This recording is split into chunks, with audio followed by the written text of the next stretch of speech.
ఒక్కరు కూడా ఏ ఒక్కరిని బలవంతంగా మత మార్పిళ్ళు చేయడం సాధ్యము కాదు.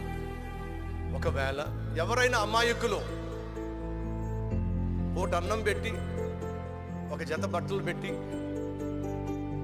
వాళ్ళ మతంలోనికి లాక్కోవాలని ప్రయత్నం చేస్తే పిచ్చి. మన భారతదేశంలో అందరూ కలిశారు అనుకోండి, ప్రతిరోజు ఫ్రీగా భోజనం పెట్టగలరు. అర్థమైందా? మన భారతదేశంలో అందరూ కలిశారు అనుకోండి, ప్రతి గ్రామానికి ఒక హాస్పిటల్ కట్టగలరు.